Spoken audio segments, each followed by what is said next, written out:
Now that all of NIP's announcements have been made, of the full 5 players that have been announced, the 4 returning players and Pit, however you describe that, and then that Threat will be their coach, I've decided to do my video about Threat and the new NIP, but I'll have a separate video that's purely about the history of Threat, going more in depth, a Who is Threat video coming up soon. So I know you're probably thinking, this is madness, how much money are you going to make from these videos?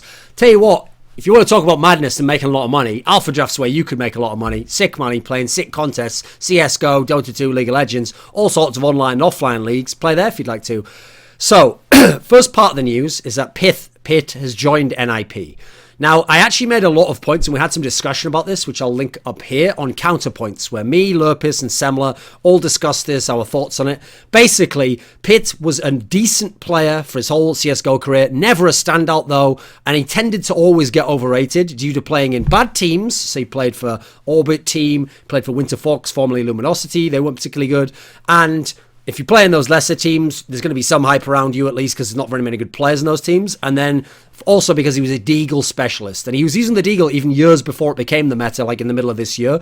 And if you use a Deagle, it's a gun where if you do that slow aiming style at the head, you're going to get a couple of headshots and it's going to look crazy. And all Deagle players get overrated. I'm sorry, even Nico gets overrated now. People make out like he's a top 5, top 8 player in the world, just because he got these crazy Deagle flags in online games, etc. But he's not at that level, and Pit isn't at that level either. So when he was in NA, playing for these lesser teams like Winter Fox, he should have been dominating if he was a really skilled player. He was quite underwhelming overall. He was just an okay player. Now, in terms of Threat was always the in-game leader in 1.6 days for like the last 5 or so years of the 3rd or 4th best Swedish team. He'd always be behind the NIP, SK, Fanatics of the world, leading those teams like Giants, Big Rip, Lions, later Lemon Dogs. And the problem is, he would always be the in-game leader, and he was a very good in-game leader, but because the top teams had established in-game leaders, Khan, Valle, Roban, they weren't going to get swapped out. They were the veterans, and so he couldn't move up because he was an in-game leader. He was as high as he could go, and then his best talent in these lesser teams would always get taken away by those top teams, poached or just directly signed. And so he would develop talent, get his team to a good level, get upsets, get some better placings, then lose his talent, have to start all over again. He's a guy where he did actually get to play in Fnatic during his time 1.6, but he only played as a support player for half a year in 2010. Khan was still the in-game leader there, and he had some very good results, but he was just a support player. He wasn't a fantastic individual player. It's his brain that he was admired for, and he was a very good in-game leader for a number of years with a set tactical execute style. In CSGO, he played briefly in Team Acer along with Crystal, former player from his Lemon Dogs and Lions teams, and he was mainly known actually for his analysis and commentary. He did the Face It Stage 1 tournament, the one that TSM won over NIP earlier this year in around, let me see, was it April, early May? Late April, early May, I think. Now, unfortunately, he did a lot more commentary analysis than that, but it was mainly for the Swedish stream of tournaments like DreamHack, so most people who speak English won't have heard of that. Now, hopefully, his addition to NIP means that NIP's bought into the idea of becoming a more tactical team, which isn't taken for granted, by the way. You can't just say just because they've signed a fantastic in-game leader that they're going to do that. Because in the past, NIP's been extremely stubborn. They've been the most uncoachable team in the history of CSGO. The most resistant to tactics and proper anti-stratting and building up a playbook of tactics. Even though, when they got Natu in as a coach last year, they've had 2 coaches before that, by the way. They had Peter as a coach in late 2014, later half of 2014. People said, oh, maybe he had a lot to do with winning the major. As far as I can tell, he had nothing to do with it. He just gave some occasional tips to them on playing style. Then they had Natu. They didn't embrace what he wanted to do tactically. He wanted to watch demos. He wanted to bring in new stuff, and they wouldn't do it, or they do it in practice and wouldn't do it in games and just revert to their old bad habits.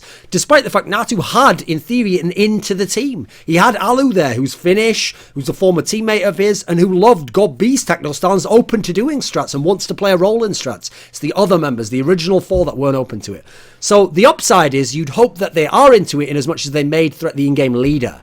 He's not just the coach. The coach can tell you what to do before the game. You can not listen in game. Threat's going to be there in game, calling stuff at the beginning of the round, calling stuff during the round. So hopefully that means they are committed to listening to his style, because they haven't acknowledged the importance of strats in the past. Go and look at all the old interviews with NIP players, and they're never saying that they're losing to certain teams or that they're having problems because of their inferior strats, or they haven't embraced the new strat style. It's always some bullshit excuse like, oh, I wasn't feeling confident at that moment, or didn't hit my shots really, or we started well but we didn't close out very well, we had some silly rounds, we lost a lot of anti-ecos.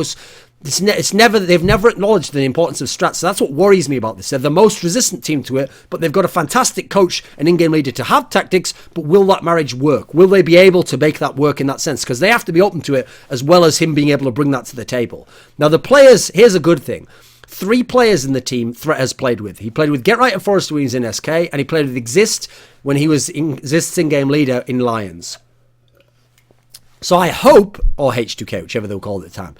So I hope that means that those players are open to changing their style. Because in my opinion, all 3 players have to change their style. GetRight can't just be the ultra lurker all the time. He can still be the lurker, but he can't do it habitually every round. So if you see him lurking, you know that that's not where the attack's coming from, and he's just flanking on the back trying to get backstab kills or just fuck with you and distract you. Because he's gone too far with that. It worked for the first 2 years of CSGO, because he wasn't just the best lurker, he was the best player in the entire game, and by a decent stretch for the first year or so. So he could break all those rules that exist for a reason.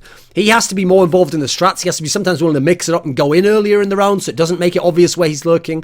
Xizt now has to be someone who's going to be a fragging contributor. He's not the in-game leader. There's no excuse left. He has to now contribute to make up for what they're lacking by Alu going and being replaced by Pit. He has to add more frags. I think he can do some of that, but not to the extent I think people are hyping it up. Forrest, I think he can't just be the second guy in who relies on friberg to just run in like a mad bull, and then Forrest comes in and cleans up the frags. He has to be more involved in the flashes, in the smokes, in the timing, and giving friberg some backup. You can't just put him out there on an island and let him die like they did before. But if he can get through to these 3 players, maybe he can improve that aspect. A big area I see as a problem for NiP is at the end of their last era, their map pool had gone completely to shit. Their map pool basically went like this. They played one map to a world-class level, Dust 2. They could beat the TSMs of the world. They were very good on that map.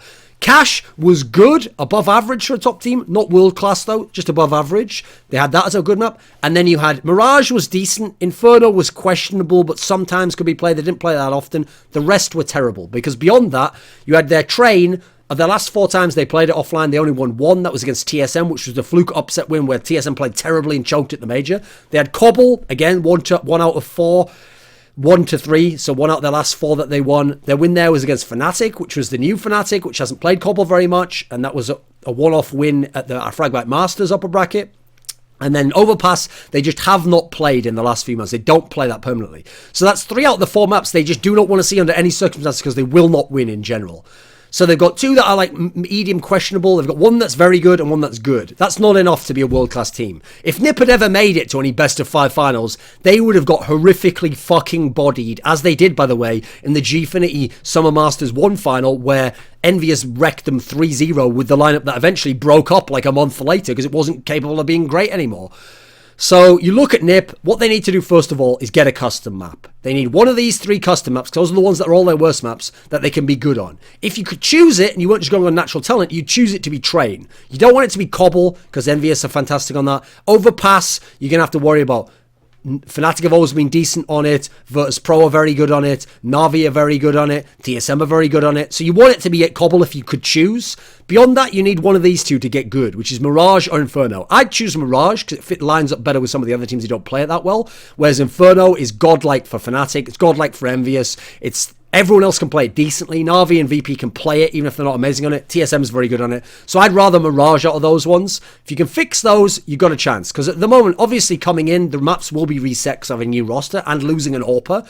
But they were very good on Dust 2. They had a good cache. These are positives. Like having a cache right now is very good because Virtus.pro don't like it. TSM's questionable on it. And Na'Vi permaban it. So yes, Fnatic and Envious are very good on it. But you've got 3 out of the 5 teams don't want to play that. So there's some positives there. But things have to be worked on. Threat's style as an in-game leader was he was an extremely execute-heavy in-game leader. He had a lot of innovative strats in using flashes, smokes, but they were all regimented. You had to do it in the right order, and if you could do it, he could be excellent. Now, the problem is, he was someone who did give a bit of freedom to his in-game, his star players. So I could see people like GetRight Forrest taking liberties here, because he's not a very dominant personality. He'll just tell you what to do, hope you do it, hope it works out, keep gradually nudging you in the right direction. But he needs players that are open and receptive to what he wants to do. He's not going to be a drill sergeant who's going to tell you what to do in that particular sense. Now, overall, I think this is a good move in terms of bringing the coach. If you're going to acknowledge that you need tactics, this is the best person you could bring in. There's no one in the history of CSGO who's been available to be a coach who could be a better one than Threat. He's someone who's an extremely good tactics-heavy in-game leader for many years, has led many different types of teams and players, including the kind of level that NiP's at now, like a third or fourth best team, even regionally almost. I mean, they're the second best team in Sweden, obviously, but you know what I mean? Even in that sort of area, they're not the best anymore. He knows how to play from a disadvantage in that sense. And he wants to be a coach. He wants to be an in-game leader. Whereas the other people you want for that role, Existence, who else have we got?